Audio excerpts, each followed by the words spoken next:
if you could start just by outlining kind of where you are, how you're placed in the Ukrainian scene, and what kind of access you have to that situation, both informational and Mhm, missional, ministerial.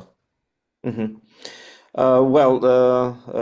It's a privilege for me to be with you this Saturday. I will briefly introduce myself to those who do not know me, and then I will lay out the situation in Ukraine at the moment and the ministry that we are involved in, and we are looking for partnership in these specific ministries. And then, of course, we will have time for Q&A, and we will see from there and on how it goes. So first of all, let me introduce myself. I am a pastor of the church. Well, I'm one of the pastors of the church, of the Bethany Church, Baptist Bethany Church in Bucha, which is located in Bucha. Bucha became a sadly known place because of the war atrocities that took place there. And we are located right in the center of that very beautiful spot. That is my pastoral involvement. As one of the pastor, I specifically responsible in the church for teaching and mission. There are three pastors so far. One is a senior pastor, and then two others who are responsible for a certain direction or a ministry in the church. And I am responsible for teaching and mission involvement. That's one. That's a practical ministry. Then I am involved in academics in theological education. I am a director of a master program in transformative leadership, which is at Ukrainian Evangelical Theological Seminary in Kiev. This is a non-denominational school, so we train students from all possible Protestant evangelical churches in Ukraine and elsewhere, for example, from the Central Asian republics. We used to from Russia and from Belarus, but not anymore. There we have, at the moment, I think we are the largest school in ex-USSR. We are about 700 students at the moment. These students come from, if I am not mistaken, 26 different evangelical churches. So that's a very wide evangelical representation. So I like to be involved at the same time both in church and in academia, because academia provokes my church ministry, and church ministry puzzles and troubles and questions my theological uh, you know ideas and so on and so forth.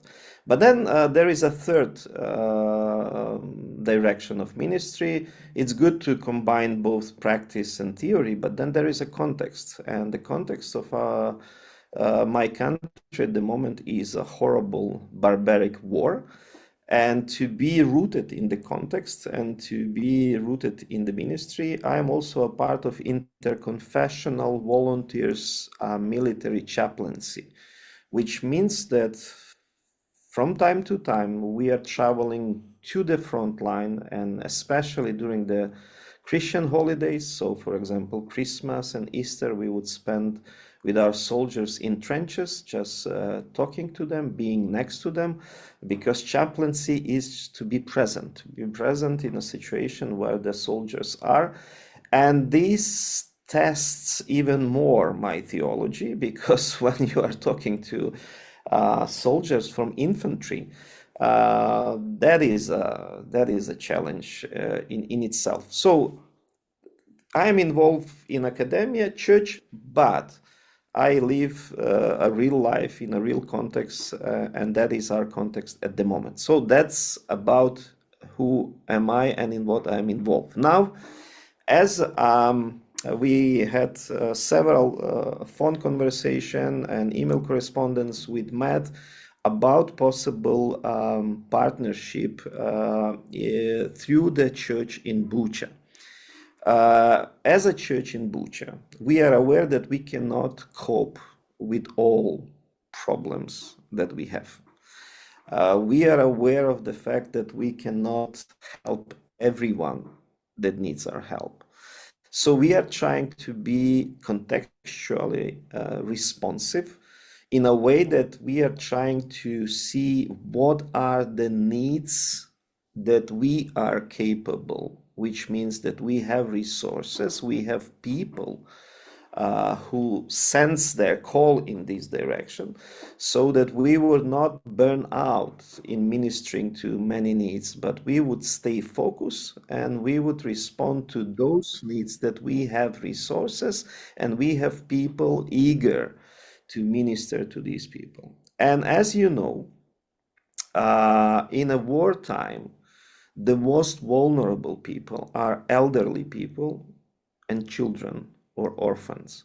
So that's our direction. I like to say to those who visit our church, and I hope that Matt will visit us also in this coming autumn, that I always invite them to look carefully into the sanctuary and notice what kind of people are sitting there. This is not the problem of our church that we do not minister properly. This is the mirror of society and a situation in our society. And if a guest take a glance into the church, he sees predominantly elderly people, and he would see young people, and then there is this age gap of men between 18 and 60, because they are all drafted into the military. So you see a very disbalanced picture. But these are the people we have in the church, and these are the people we have to minister to. And because of the economic situation, and as you know, I will not burden you with the information, but if you're interested, I can provide all this information. Our country does not have economy for the last 3 years. It depends heavily on help from the Western countries that share our values, that share our worldview, and that share and are solidary in our existential war, because this is not the war that we fight because we want to kill. No, this is the war because we want to survive as a nation. There is a very simple saying: if Russians stop fighting, there will be peace. If Ukrainians stop fighting, there will be no Ukraine. So that's as simple as that. So when you have elderly people with such economical situation, we sense that we as a church have to take care of them. It's a good biblical thing to take care of the elderly, widows, and so on. Then there is a next category of people. These are the widows, war widows. We don't call them that way in our church. We call them wives of the heroes. That's a more kind of respectful way to address them. And then they have children. And these children who have been,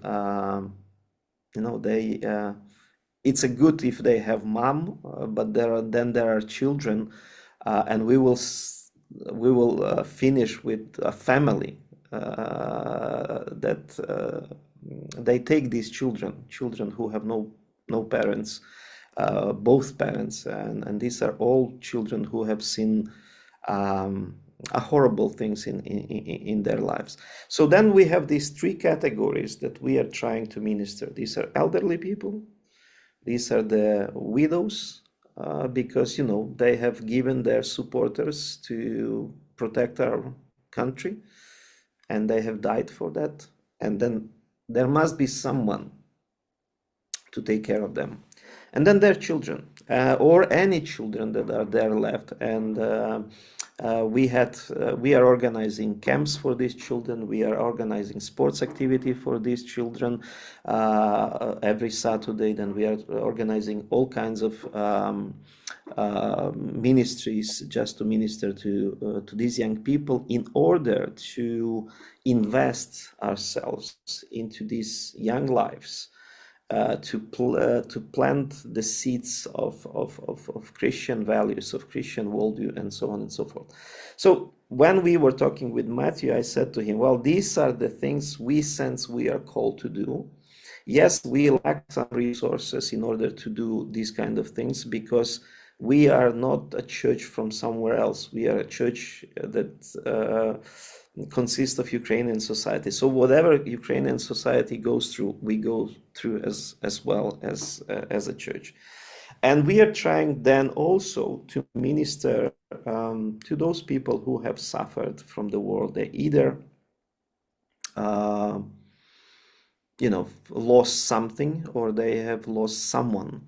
Also people who are traumatized by war, that's a fourth direction. So I said to Matthew back then that if these three needs in some way resonates within you, or if you see that this is the part of the ministry you would like to be part of, then we are we would like to be to partner with you, and if you want to be a partner of this kind of ministry, so we will be glad to do the kingdom's works together in a situation which is as it is now in Ukraine. So I think, Matt, I have said everything that has to do with me and the ministries and the possibilities for partnership. If you want me to add something else, or maybe I have missed something, I will gladly do that. I think that's great. I think we can come back in a moment to expanding on some of the things that you've talked about. I just want to mention to everybody here that the way that we'd like to moderate this conversation is we do want to take time for your questions, and we'll make that possible at the end of this, the official part of the conversation. But we would ask that to help us not repeat questions and to consolidate as much as we can. Put your questions in the chat, and our moderator, Mike Lemke, will take a look at those and see if he can combine. One way that we can maybe upvote the sorts of questions that you are interested in is that if you look through the ones that have already been posted, you can maybe put a thumbs up or a heart next to the one that you're most interested in. That'll give us a sense of what really needs to be answered. So I'm just going to take a bit of a moment to give you, those of you who are on the call, I think many of you are very familiar with the ministry of Alongside Ministries. I've been associated with Alongside for the last 25 years, almost, serving in Estonia. I came here as an intern with the intention of staying for 2 years, and married an Estonian woman, and the rest is history.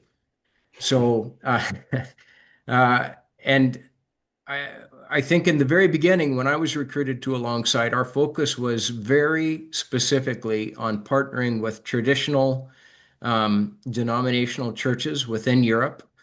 And we, I think, had a fairly clear understanding of what the boundaries of Europe were at that point. But even in those days, fairly early on, things were beginning to expand. And the first expansion was into Albania.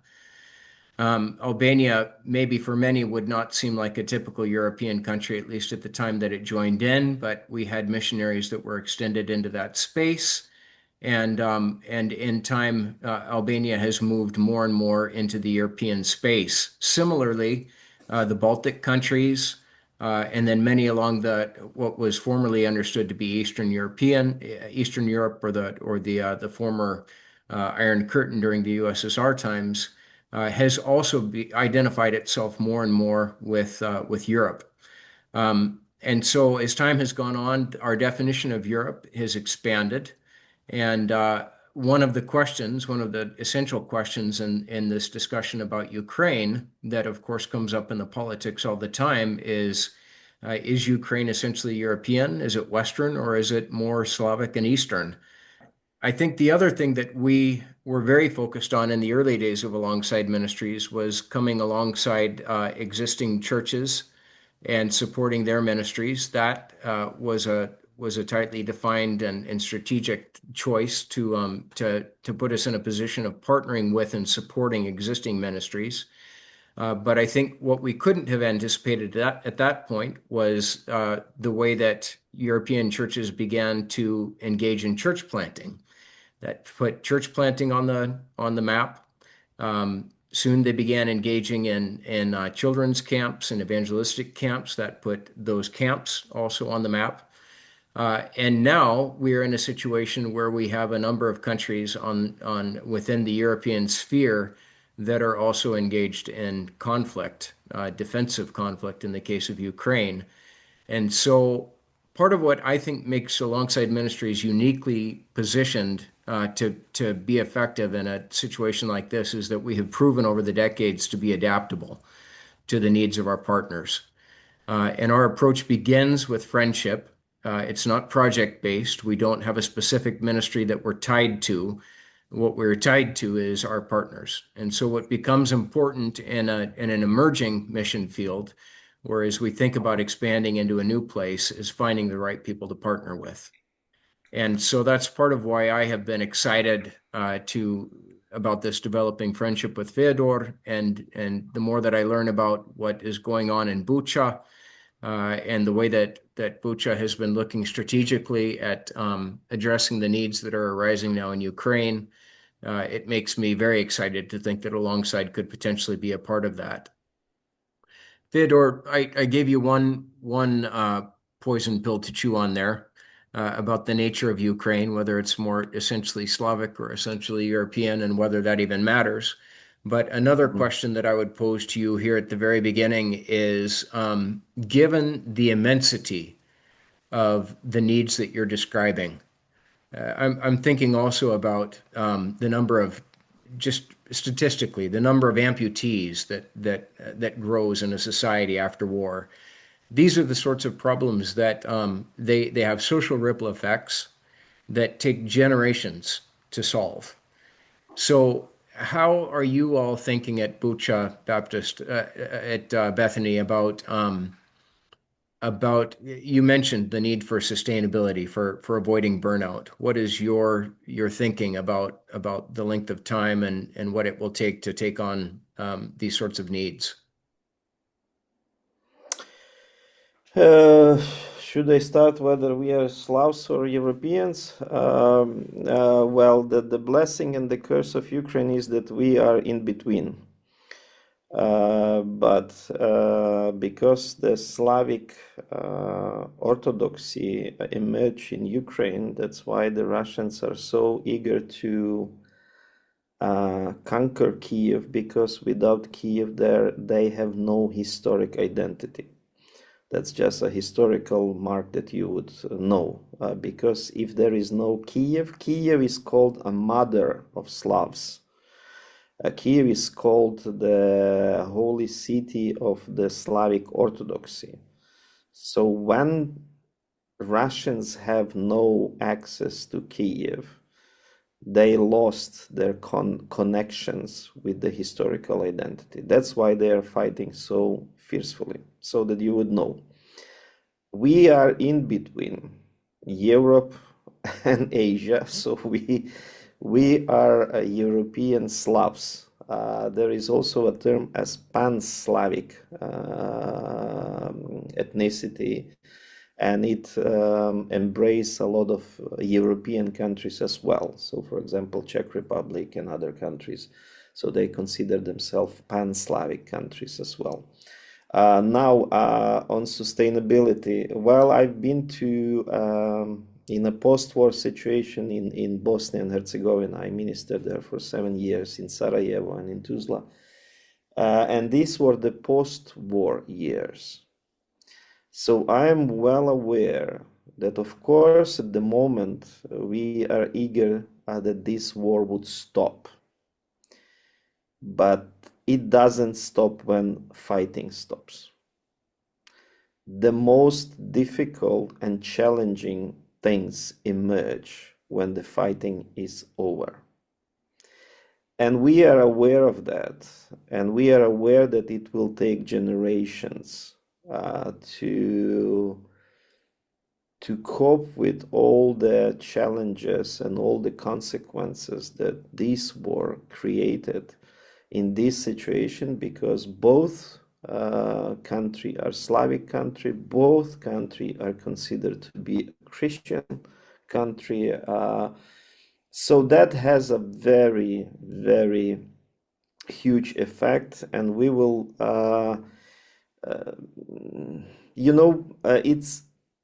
I will be frank and honest with you. We are even afraid to think that way because during these 3.5 years of the war, we learned one thing. I was yesterday joking with my daughter that in Ukraine we get used not to plan anything ahead. We just get used to survive. So we have the war always is a cost to the black humor. And I know because I've learned it in the Balkans, but now in Ukraine we say, if we wake up in the morning, we go to work. If we don't wake up, it means that we did not survive the bombing. Mm. And that is a kind of thing that we are trying. Yes, we are trying to plan the future. We are trying to envision what we will do when this war will end. But at the moment, it's almost impossible for us to think that direction. We just want to survive, and we just want to do ad hoc, whatever is there to minister to there, and so on and so forth. In our team in the church, I am the one who has this post-war experience. Two other pastors have no of these experiences. Mm. So they do not even know what is ahead of us, and I don't want to bother them because, as Slavs used to say, that in ignorance there is a hope. When you don't know the future, there is a hope for the future. If Mm. you know what the future holds for you, you may be you may get depressed or even have a heart attack at the moment about the future. So that's not to avoid your question, or that's not to be irresponsible for the future. It is just to let you know that in the situation we are not thinking along ahead. We're just thinking for the present. And let me now be theologically sound. And I think that's the only time we have. Yeah. When Jesus taught us about sense of a time, he says that yesterday is not there, tomorrow is not yet there. All you have is here and now. That doesn't help to manage the time. That doesn't help to plan the future. But nowadays, that's the way we are thinking, we are planning, and we are hoping to do. Well, there will be a lot of challenges when the war will end, and we hope that when these challenges will come, we will think how we are to handle them. But at the moment, we are too tired to think about that. Yeah. At the beginning I remember in the very beginning of of the invasion, I'm talking about the most recent invasion because the original invasion was in 2014 already. Yeah. And of course, there's been conflict since long before that as well. But in the most recent conflict, we thought back to the experience from the Syrian crisis and some lessons that we learned in that crisis. And part of what we learned was that there are waves on the receiving end of a refugee crisis. There are waves. The first wave is tall and is over very quickly, and it's about housing people and providing their first meal. The second wave is a little bit longer. It's about clothing them, providing them with beds and sheets and the sort of thing to get them through that week. The third wave is quite a bit longer, and we're dealing with integrating them into a place so that they can actually survive on their own. And then eventually you deal with longer and longer term issues as you go. The Ukrainians that came to our little town of Rupla, Estonia, told us when they arrived that they would be going back in 2 weeks. That was their hope. And they've been here now for 3 years. And now we are well into the fifth wave, which we identified as rebuilding or repatriating. I don't know if repatriation will happen, but we're Mm. beginning to think about rebuilding. And I think even within this wave, there are many, many, many smaller waves. You have lived through this one time already in terms of Bosnia and seen some of what can be expected. What wisdom can you give us if we're thinking seriously about partnering with a country that is emerging from war? What advice can you give us if our goal is to be good partners? Uh, yeah, it's well, you see, in our current situation, because Ukraine is quite a large country geographically, territorially. When we are talking about, when I am asked what is the situation in the church in Ukraine, I immediately clarify or specify the question, where in Ukraine? For example, if we are talking about the churches under occupation, that is one situation. If we are talking about the churches near front line or on the front line, that's another situation. If we are talking about the churches as Bucha Church, which has been occupied but was deoccupied very quickly in 32 days. Well, now there are churches in Kherson that are under occupation of 3 years. There are part of Kherson that were also deoccupied after 3 months, but they are under the constant bombardment and shelling and so on and so forth. And then you have the western part of Ukraine, where there was no, well, nowadays, as if you follow the news, the last night was very heavy on western regions. But then there is the further west, where I was born, which is nearby Hungarian border, Romanian border, and Polish border, and Slovakian border. And I don't think that there was a single rocket over these 3 years that have landed there. But then these churches are overwhelmed with internally displaced people. Hmm.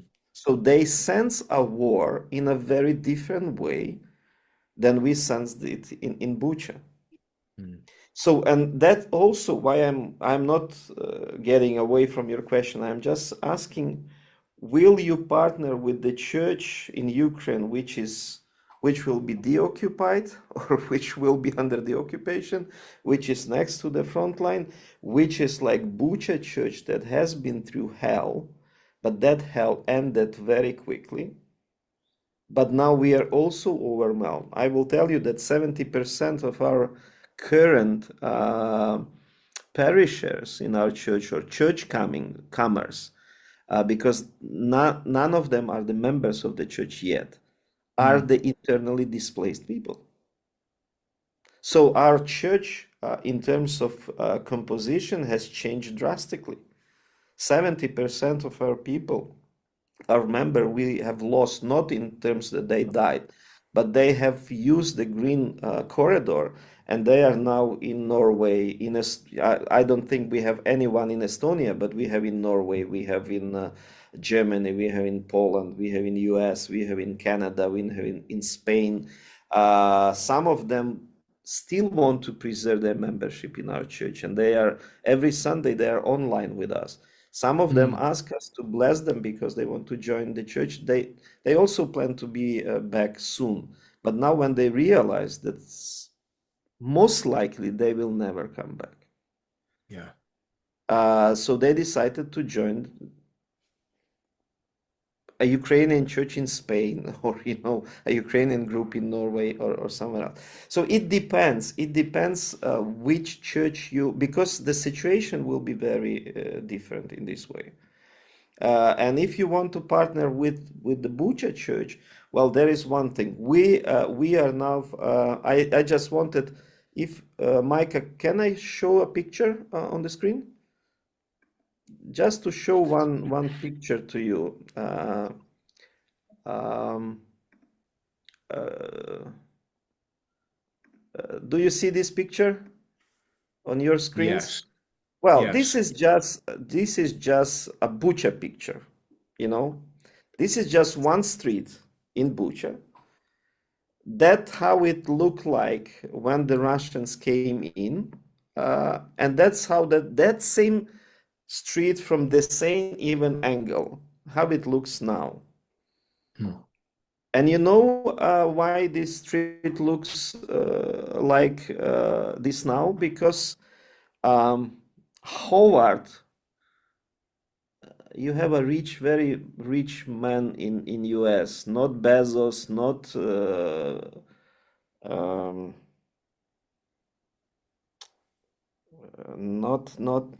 not Gates. It will come. His name will come because it is now named after this American person. He gave money to restore this street. So that's how it look. In a year time, that street look like that. Wow. But my question is, okay, we can rebuild. That's a thing. We can rebuild the streets, the city. But how we will rebuild the human lives who have been through hell, who have been raped, who have lost their close ones, and so on and so forth. And these kind of ministries, our church also now look very nice. We have rebuilt all the damages, insignificant damages on our church building. But what about lives? When you look into the congregation, when you look into these empty eyes, there is nothing behind these eyes. There is just a big question: why this happened to me? Why it happened with me? Why it happened to my family? Why it happened to my house? Because when you look, for example, in the news and you see that Shahed hit a particular apartment, there are Hmm. hundreds of apartments, and it somehow hit only one, and that apartment can be of a member of your church. And in that apartment building, there can be other members of your church, and they all come on Sunday to the same church, and they pray to the same God. And that's why this word taught me not to pray personally. God, I am thankful to you that you have saved my life, because there might be those who have lost someone last night, and Hmm. somehow God did not save that particular life. Or when we pray for protection, we are very careful how we phrase our prayers, because not all the belongings of all people was protected. Yeah. So Yeah. that is a kind of reality we lived in. Maybe I have did not answer your question, but this is just so that you would know, if you are planning to minister with us, well, these are the categories of people we will be ministering. Will be whether we will be able to, to solve their problems or to heal their wounds. That's a big question, but at least we will try, or at That I least we think will it's try to make their life a bit better, because when you are going through the war, your perception of God is changed significantly. yeah. You begin to believe that God is not the one who saves you from the suffering, but He is the one who is with you in the midst of the suffering. Hmm. That's a different kind of thinking about God. He is there with you in the midst of all this apocalyptic sin. He is not the one who saves you from it.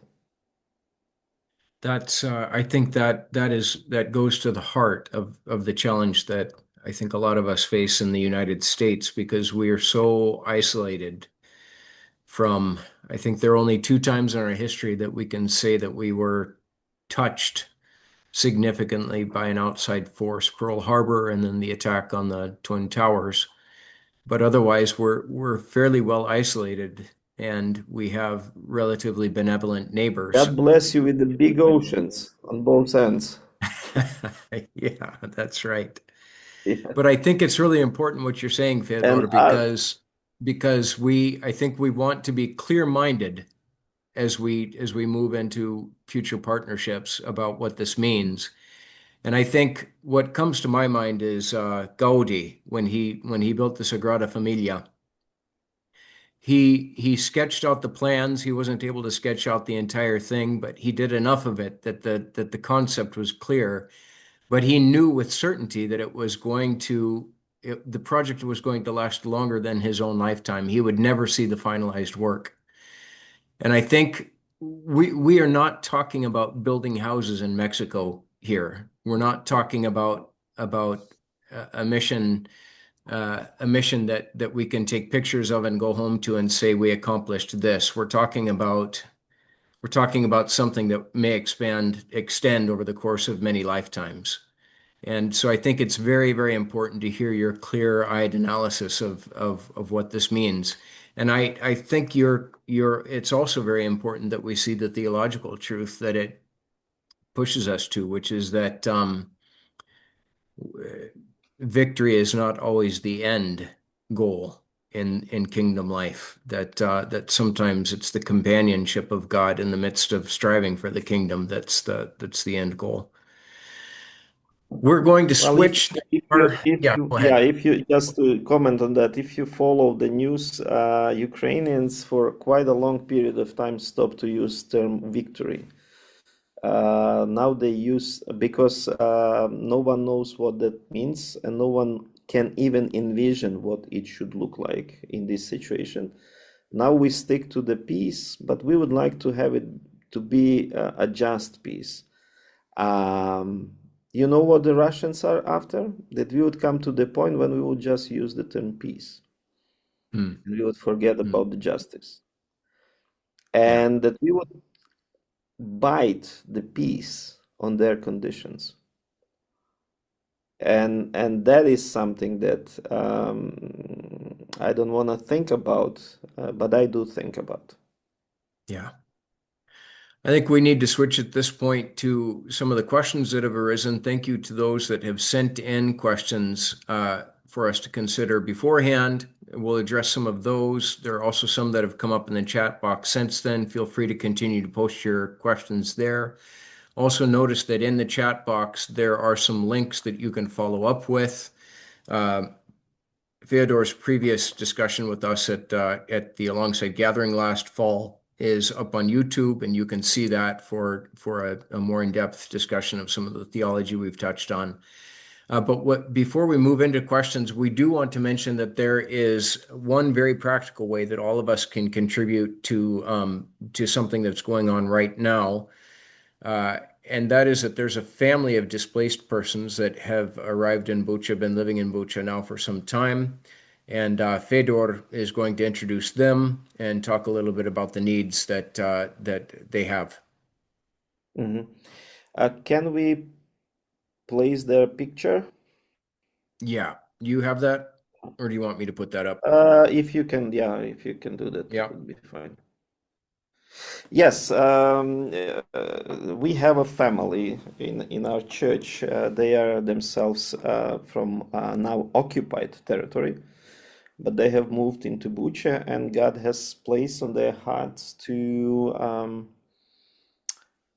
take a family, to take children, and they have at the moment fostered 10 children. All these children have physical problem. They have been through very difficult life situations, and I when I learned about this story, I just could not help them, or find a way or seek a way to help this family. And that's when I shared them with Matt, and we already got some support from you. So now their house rent is paid for 6 months.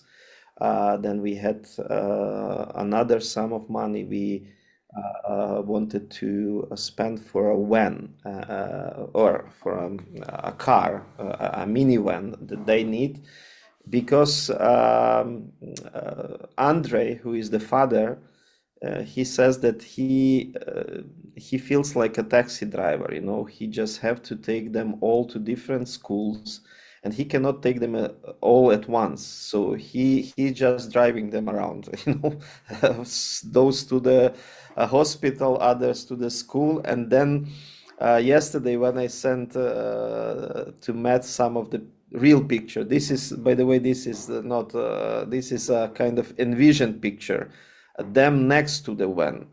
I was wondering because Andre was sending me all these pictures, and I was wondering why there is none of the picture that they're all in. And then I tried to figure out that probably because they don't have a car that can take them all in and that they could, you know, come to the church. So I sent a few pictures from the church, so there are some part of them.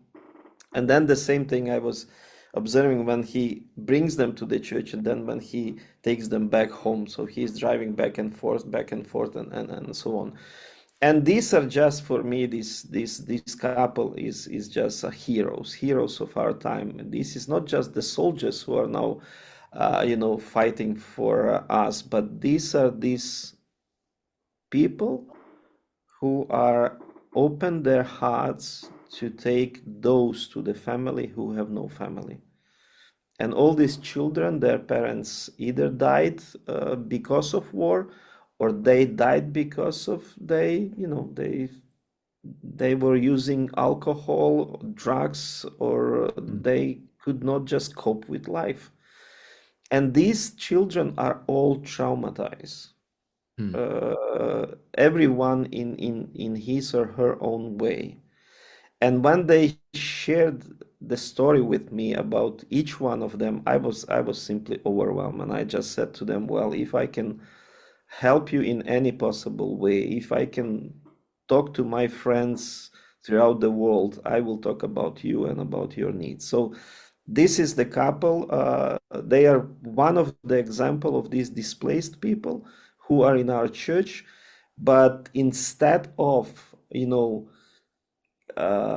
looking for a help from the church, they decided to be a help to those who are the most vulnerable in a situation of a war, to the kids. So they help the kids, they took them to their family, and we as a church, with your help, with your partnership, are trying to help them to be able to minister to these kids in a way that they can. That's great. There is a link in the chat box, and I'll send it to you afterwards as well, for donating to this cause. We've already from the Blessing Fund, which was established actually just months before the war broke out, before the invasion of 2022.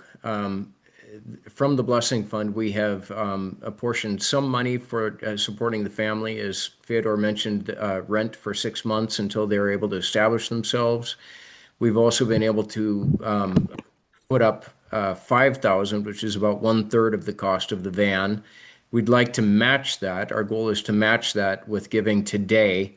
And I would ask you to think of friends that you might have in your circle, your network, that would be interested in this sort of thing, that are sympathetic to these kinds of needs, and to see if we can't exceed 5,000. Whatever we can raise, the family will not have to raise. As I said before, we've raised a third. The goal of this meeting is to raise a second third, and whatever is left over is on the family to find, from their own means from within Ukraine. But whatever we can provide of that sum would be fantastic.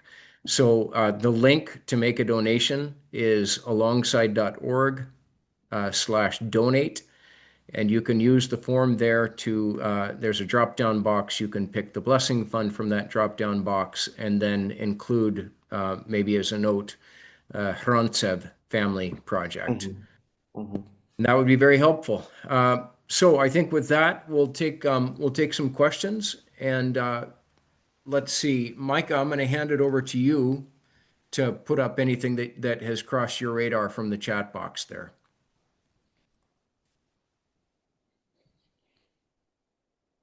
Okay. And if you still have some questions, guys, feel free to keep asking. There's just been a few posted there. We will, I think, keep on with that theme of how to support, um, the work that you guys are doing in Ukraine. There's some questions regarding, is there anything else we can do besides send money? How can people in the U.S. or more Western Europe how can they still contribute meaningfully Mhm. in this context? Uh, Let's w- yeah.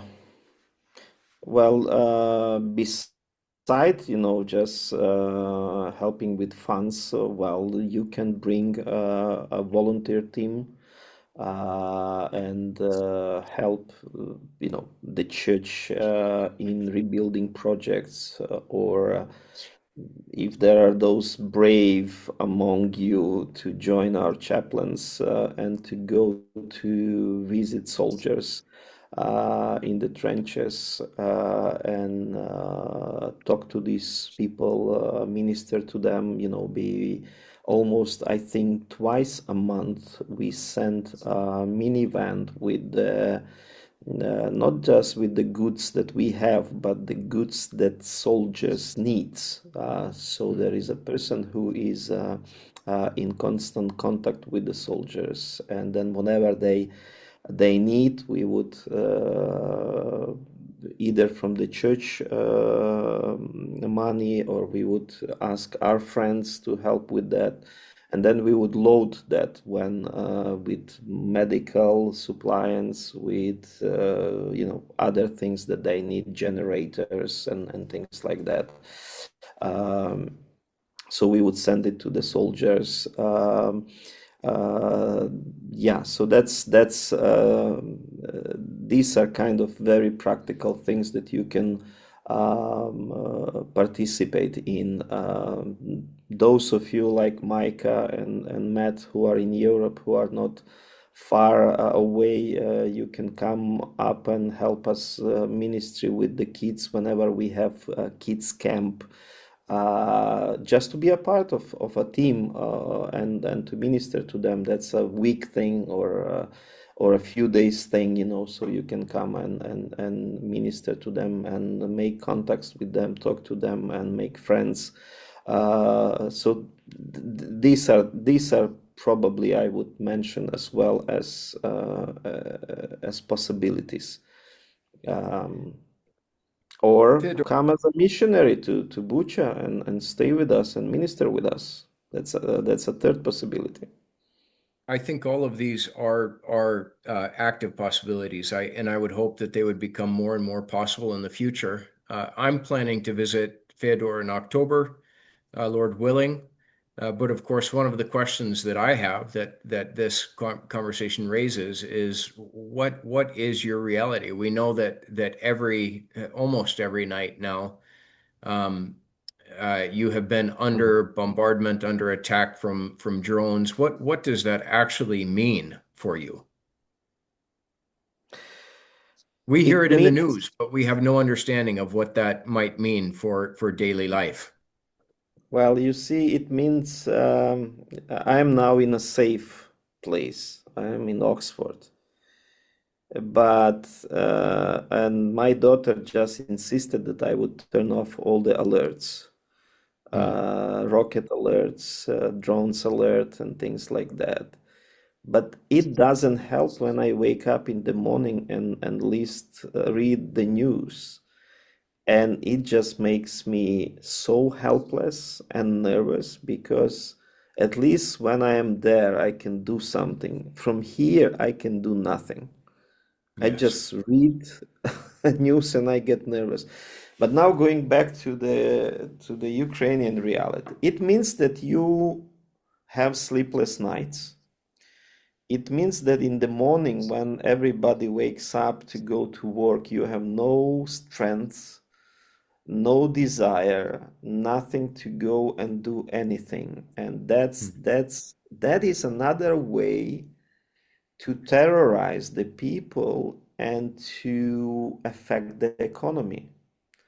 That's what they do. That's what they want to achieve. They just want to terrorize that you would be very angry in the morning, that you would have, you know, how if you don't have a proper sleep for a while, what it does with you physically, psychologically.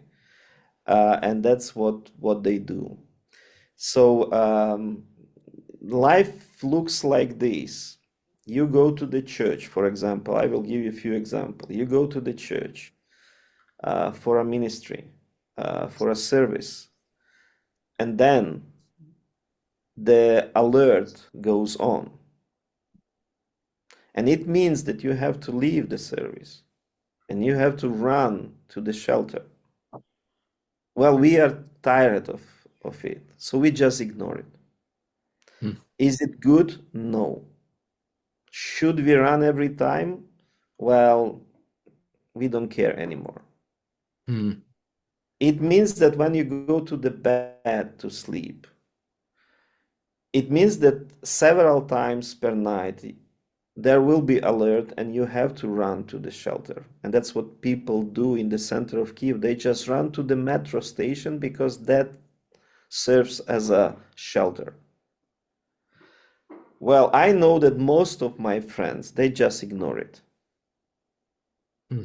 Is it good? No, but we are tired of running every time.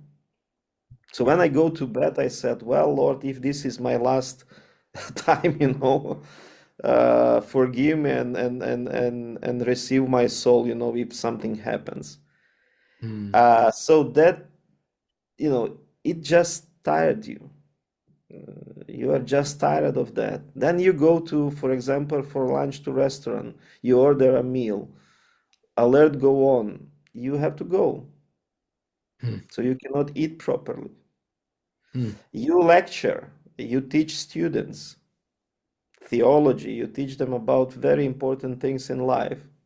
Alert goes on, you have to stop. And that's how the daily life look like in Ukraine. And now think about young children. They go to school and they have to hide, they have to run. They sit for a lunch, they cannot eat. And it's just horrible. And that's what they do with us for the last 3 years. And in the last months or so, I will just give you some figures. Just for a June, they sent over 5,000 drones and over 300 ballistic rockets. Now, we are not even touching what it does to our environment. Yeah. And what kind of air we breathe. That's another issue. But just to live in this nightmare, that's why, forgive me, but I'm so angry at times. I said, well, is there no way to prevent one morally corrupted person who thinks that his mission in life is to kill millions and terrorize millions? Are we not capable of preventing this person from doing that? What's happened to the civilized world? And these are just the questions we live with. How long we should keep that morally corrupted person, that killer, to live and terrorize? And he is not just killing us Ukrainians, he is killing his own people. So there is no way to stop it. There is no way to prevent it.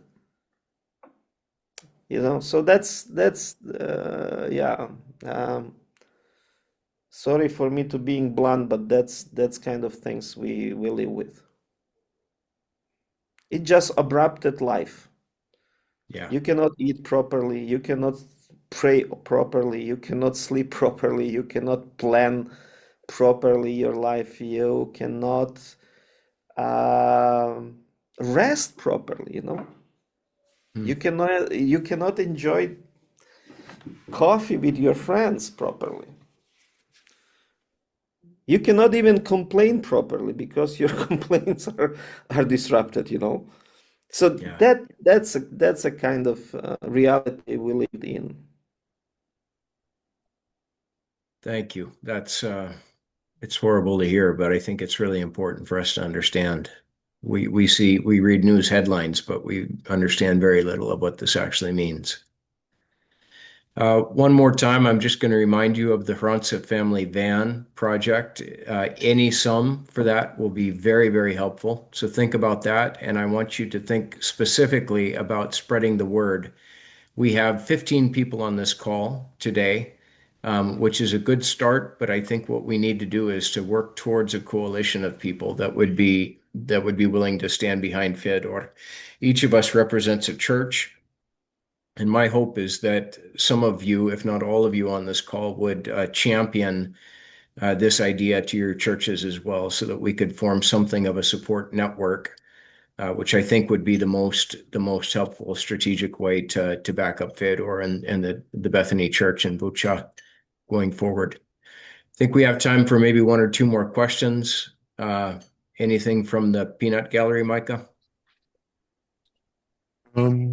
I'll ask one of the questions from the emails that we got. It's from your experience and theological perspective, how should Christians think and speak about war, politics, and love of neighbor in a time of conflict? Oh, this is an excellent question.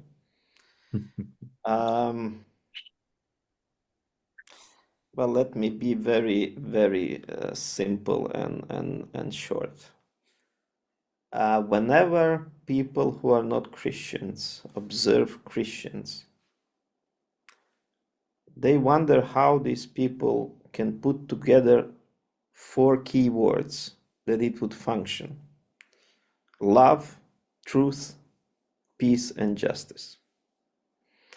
You probably all have read Psalm 85 when David says that there will be a time when love and truth will meet and peace and justice will kiss. How do you love a person without truth or telling the truth? How you can communicate a truth without loving a person? If you read the Johannine writings, he says that love without truth is not love, and love and truth without love is not truth. So how do we love our enemy without telling them truth? And to tell them truth, does it mean we still love them? So that is the question we are struggling with. What does it mean to love Russians? Does it include to tell them the truth? And the truth is that they invaded our country, that they break into our houses, that they looted our belongings, that they raped our daughters or wives, or killed them. So should we just love them, or should we tell them what they did to us? So that's the question. Then, well, we all want peace. But is there a peace without justice? Matt mentioned about the reparations. Who will pay all these reparations? I have seen completely destroyed cities, not towns, not villages, cities. And there was life before that. I could also show you the same picture as with one street in Bucha, the same picture of Bakhmut before the war and after the war. And they came to save Russian-speaking people by destroying to the ground Russian-speaking cities. So that's the truth, and that's what we have to cope with. So that's the kind of thing. Yeah, this is the Bucha. That's how the Bucha used to look like. The entrance to the Bucha from Irpin. So that's the kind of thing. Yeah, we want to love them, but should we tell them the truth? Or we want to tell them the truth in love? Are they willing to hear? So these are, kind of thing. I was delivering seminars all over these 3 years in different European universities. Should we turn the other cheek and love our enemy in the times of war? And we were coping with the Matthian, because that's what these passages would be asked. Should we turn the other cheek and should we love our enemy? Yes, we should love them, but with the truth. And that's where we stuck at the moment. It's very hard to speak a truth in a world overwhelmed with the lie. And that's I always underline to our Western friends who taught me, I was educated completely in the West, who taught me to think critically. And I said, well, you know what critical thinking means is that when I say something or I present an argument and then you present a counter argument and then I rebuttal your counter argument, so we build a synthesis, we build a better understanding of the world, we progress. But what happens to my argument when you present me a total lie? Or when your argument is a total cynical lie? What happens to my argument? What happens to my counter arguments? How I rebuttal it? And that is something we are, as Ukrainians, are trying to cry, to scream to the world. That the Russians, you see, I was born, probably that's my deformation, because I was born in a dissident family. My grandfather was a political prisoner during the Stalin's time. My father was all his life persecuted as a political dissident all his life. And I was born in that kind of family. And I've heard all the stories. And when my grandfather and my father said that Russians are these kind of people, I was laughing inside of me and I was thinking that, that's their experience. But with this war, their words, now both of them are dead, but their words haunted me. So when we are talking about that Russians want peace, well, what kind of peace? On their conditions? Capitulation of Ukraine? Yeah, I believe that they want this kind of peace. We should learn a bit of history. I always said to my students that the best prophets are the historians. And just learn a history of 25 years of Putin's regime. They are not originals. They just repeat the same story. When I did it with Georgians, we thought, well, something wrong is with Georgians. When they did with Moldova, well, we thought, well, something is wrong with Moldovans.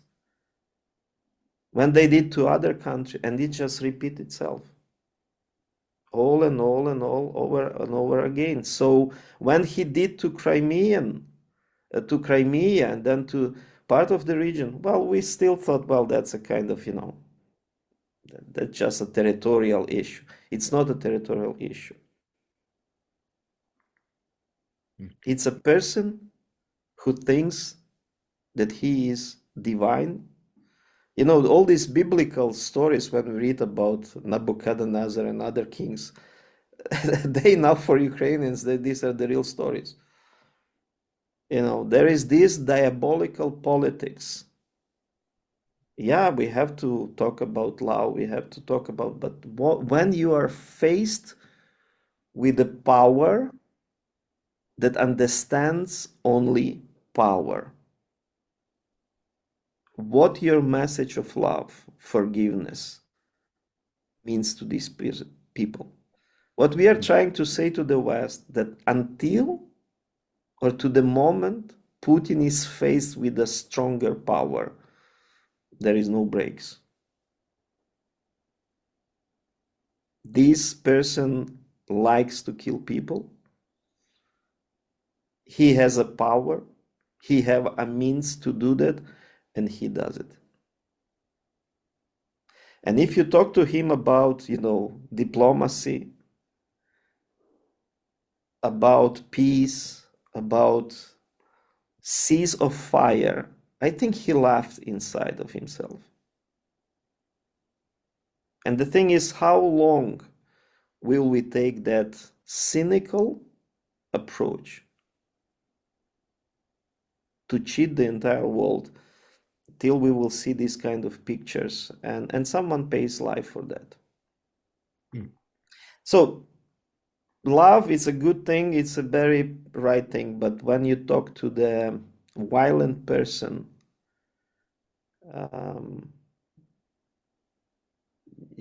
how he takes that, your language of love, I don't know. So that is a kind of thing. We are trying to jungle with these 4 Christian words: love, truth, peace, and justice. And it's hard. It's hard to put them in the right order, to fill them with the meaning and to implement them in the real life when someone thinks that, it's not about him. It's about you. So in our case, then we should love him and surrender, and he will just kill us because Ukrainians were always, they were always black sheep to the Russians. Just read historical books and you will learn about that. Sorry for a long answer. No, this is all really good stuff, and it's the kind of stuff that we were hoping to hear. This is good answers to the kind of questions that were put up. I think we have neared the end of our time, and all of us have things we need to move on to. Fyodor has other meetings tonight, and the rest of us as well. And Matt, those of there you in was the a good United States, question. There was a good question. I want to answer it. It was on go for it. financial uncertainty. Yes, go for it. Why I want to answer it, because I used to have a friend, a very good friend of mine, who was very eager to have a financial stability in life. And he was so eager to have that financial stability that he would turn his life into a financial nightmare. Why I want to answer that question is because when we are talking about certainty and stability in life, we are talking about illusionary things. There is no such thing. When we talk about financial security or stability, I would love to hear your story,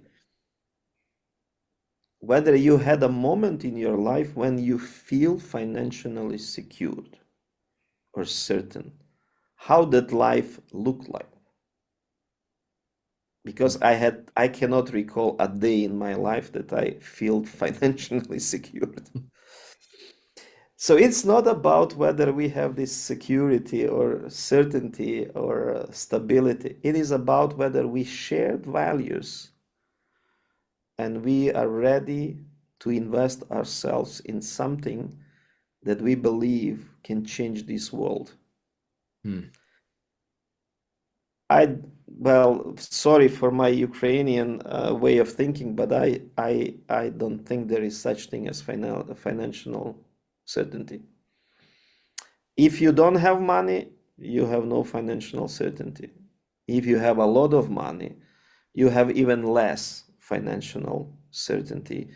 I have some friends who had lost lots of money. Now they have no money, And that's what it says. I only know one story in the Bible that one man was very glad that he reached financial certainty.